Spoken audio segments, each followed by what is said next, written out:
So now we've got some experience in both a drivable RV and a towable RV.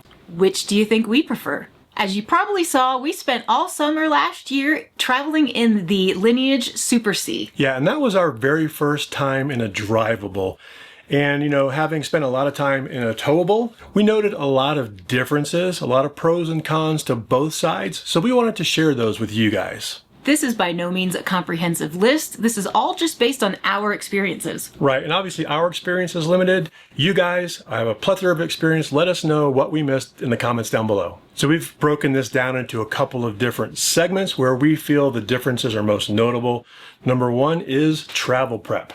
RVs themselves are about the same with slides, hoses, etc. Yeah, sewer and water, all that stuff's not really that much difference. But connecting the fifth wheel is a much easier process than connecting the towed. By towed, I mean the towable, in case you're not familiar with the RV term. Our Jeep in this yeah. case. We had our Jeep all set up for flat towing, and that was quite a bit of a process to get that thing connected, get the arms extended, get the brake, get the lights. It was a bit more complicated than just popping down on the ball like we do now or connecting a fifth wheel hitch. Next up is traveling in both of these RVs. Yeah, quite a bit of difference there, obviously. Yeah. In a motorhome, you can get up and go to the bathroom, make a sandwich, things like that. You experienced that a little bit? Yes, I did. And then he was hungry, so I would get him a snack or something to drink.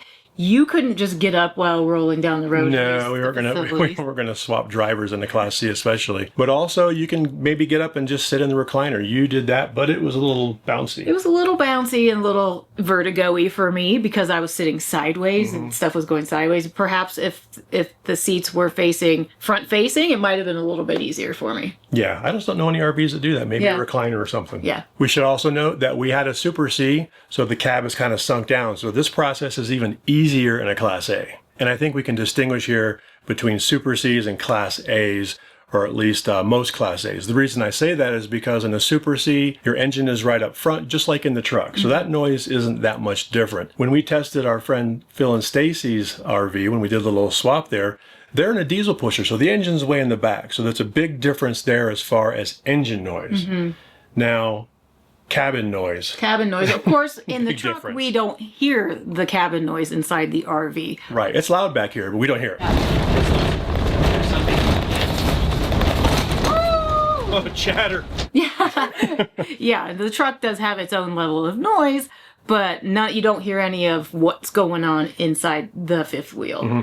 Think about going up to your silverware drawer and shaking it. Yeah.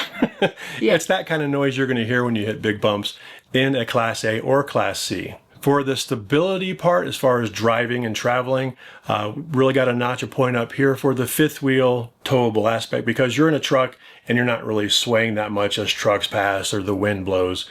In a big Class A or Class C, you kind of get the whole thing rocking versus just the truck. Daisy prefers being in the truck versus being in the drivable because she could sit up and see out in the truck. She's got her cozy little bed right there in the center console.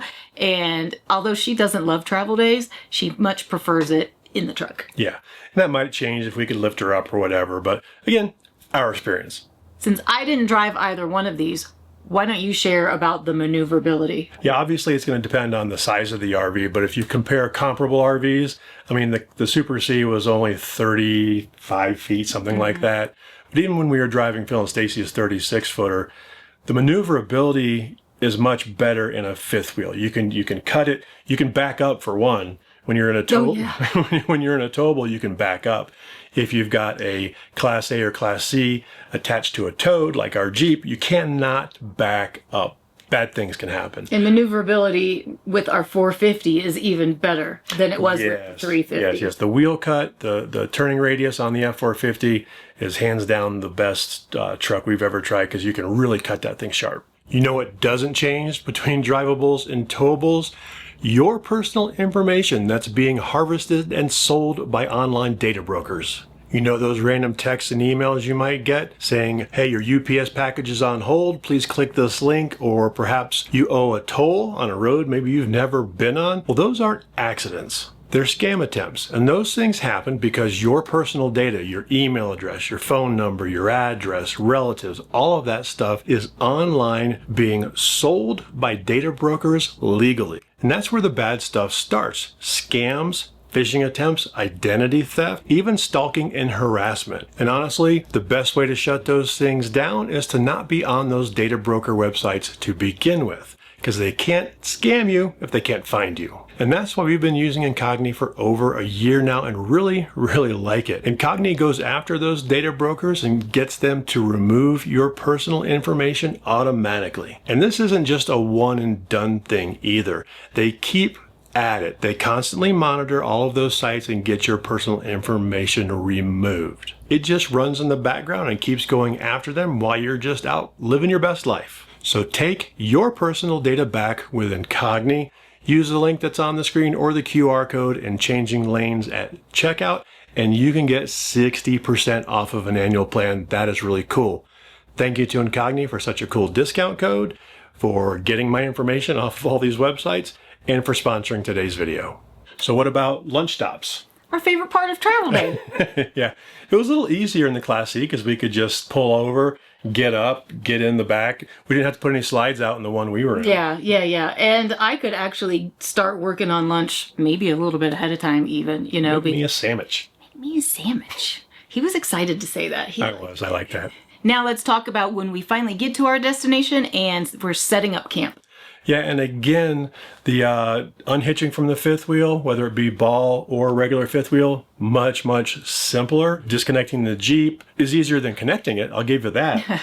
But depending on the type of vehicle you have too, there can be a bit of a learning curve on getting the Jeep drivable again. For us, when we would put it in flat tow mode and tow for a while, the power steering would shut off, and I had to go through several steps to get the power steering back on, because otherwise you're fighting it. So that is one big difference. And leveling was a huge difference. Yeah, we found that leveling in the Super C, and after we did this, I would look around campgrounds at other Class A's and Super C's, and you have to pre-level quite a bit with that because the jacks are having to jack up a truck and an engine and everything all together. They don't extend as far, and it's very easy to get the wheels off the ground. Is that the same for Class A's as well? I would think so, yeah. But let us know. Phil and Stacy have done that a lot. So, okay. Like we had to get our front wheels up on blocks. The jacks would sometimes get us level, but then the wheels are hanging off, and that's no bueno. Almost every time we had to get the wheels up on blocks. Mm-hmm. So having something like a Levelmate Pro Max or something like that is really helpful in a drivable. Yeah. Leveling in the fifth wheel is generally super easy. Again, it's going to depend on the type of RV you have. We've traveled in some fifth wheels where the jacks are more for stability than they are for leveling. But in the main RVs that we've had the 6-point hydraulic leveling, and you push auto level, you let it do its gyrations, and you're done. What he's saying is we're spoiled. Yes, we're very spoiled. Now, every now and then we do end up with some one or not, usually not both, usually one side of the wheels can come off the ground. Mm-hmm. But in this type of situation, I don't have to get back in, back up, drive up onto blocks. These jacks are strong enough that I can lift them up a little bit more, put some blocks under, let it down, hit auto level again, and we're done. Just like what happened here when we got here. That's exactly what happened here. So for me, and I believe for you too, the rest of the setup is pretty comparable to each other. Yeah. You hook up sewer hose, you hook up the water hose, you hook up the power.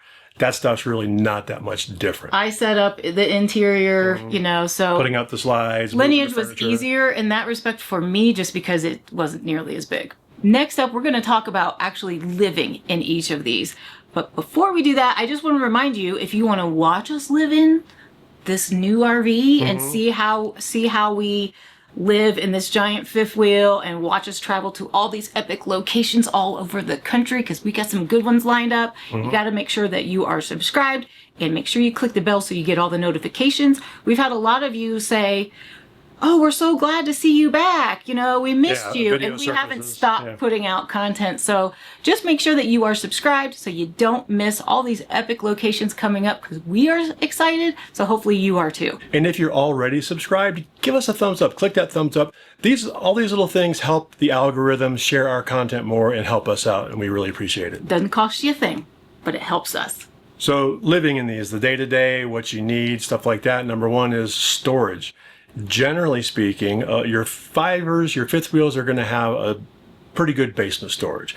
Some don't, some do, but I think on an average, they probably do. Now, like the Lineage, was a little bit tight, but some Class A's we've seen have giant storage with slide-out trays that go both ways. Some fifth wheels, especially toy haulers seem to have less storage space than regular fifth wheels, just because you've got the garage and, you're limited. You've got the attic, you've got the basement, yeah. But, and it also depends on whether that fifth wheel has a drop frame.